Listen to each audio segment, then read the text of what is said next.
కాకికి అన్నం పెడితే ఎలాంటి ఫలితాలు ఉంటాయి? అలాగే కాకి తన నోటితో ఏదైనా వస్తువులను లేదా మాంసం ముక్కను ఇంటికి తీసుకువస్తే దాని సంకేతం ఏమిటి?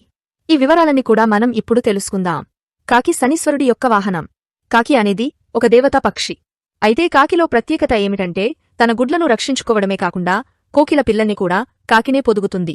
ఆ తర్వాత కొంతకాలం పెంచినాక మధురమైన కోకిల గొంతును చూసి ఇది నా పిల్ల కాదు అని అప్పుడు పొడిచి దూరం చేస్తుంది. ఆ తర్వాత నీ బ్రతుకు నువ్వు బతుకు అని తన పిల్లల్ని పంపించేస్తుంది. అలాగే కోకిల పిల్లల్ని కూడా పంపించేస్తుంది. కాకికి అన్నం పెడితే శని దోషాలు పోవడమే కాకుండా చక్కగా ఆశీర్వదిస్తుంది. అంగవైకల్యము, పెరాలసిస్, మాట తప్పిపోవడం ఇలాంటివారు కాకికి అన్నదానం చేస్తే వీరికి నయం అవుతుంది.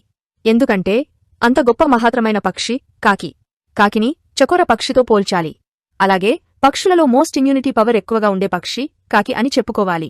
అలా ఒకవేళ కాకి మాంసాహారాన్ని తీసుకువచ్చి మన ఇంటి ముందు వదిలేస్తే ఇది దేనికి సంకేతంగా భావించాలంటే మాంసాహారాన్ని పట్టుకుని వెళ్తుంది అంటే త్వరలోనే వీరికి శుభ ఫలితాలు కలగబోతున్నాయి అని అర్థం. మరియు శ్మశానంలో ఉన్న సగం కాల్చిన కాష్టాన్ని అక్కడున్న వస్తువులు తీసుకొచ్చి మన మంచం మీద పెడితే త్వరలోనే ఆ యజమాని స్వర్గానికి వెళ్తున్నారు అని శాస్త్రం చెబుతుంది. తాడు, ఎముకలు, కర్ర, వెంట్రుకలు ఇవన్నీ తీసుకువచ్చి కాకి అరుస్తూ ఉంటే త్వరలోనే ఇంట్లో దొంగలు పడబోతున్నారని మరియు గండాలు ఉంటాయని అర్థం. తాడుని తీసుకుని వస్తే సర్వభయాలు కలుగుతాయని, అలాగే ముళ్ల వస్తువులు పట్టుకుని వస్తే ఇంట్లో దొంగలు పడతారు అని అర్థం. వెంట్రుకలు పట్టుకుని వస్తే శత్రువుల ద్వారా భయము ఉంటుంది. మరి ఈ సమస్యలకు పరిష్కారంగా పూర్వంలో మార్కండేయుడి మంచం మీదకు కాకి వచ్చి అరిచినప్పుడు వారి తల్లిదండ్రులకి మరణ భయముంది అని తెలుసుకున్నారు. అప్పుడు వెంటనే మార్కండేయుడి అమ్మ తనకి తలంటు స్నానం చేయించి శివుడికి పూజ చేయిస్తుంది. అలాగే మృత్యుంజయ మహామంత్రాన్ని జపిస్తుంది. శనీశ్వరుడు కాకి రూపంలో వచ్చి యముడు నుంచి తప్పించాడు.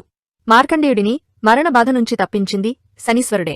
అయితే శనీశ్వరుడు ఒక్కొక్క రాశిలో 2.5 సంవత్సరాలు సంచరిస్తాడు. మరణం ఉన్నవాళ్లను తప్పించాడు. మరణం లేనటువంటి వారికి మరణాన్ని రప్పించాడు. అటువంటి శనీశ్వరుడే కాకి రూపంలో వచ్చాడు.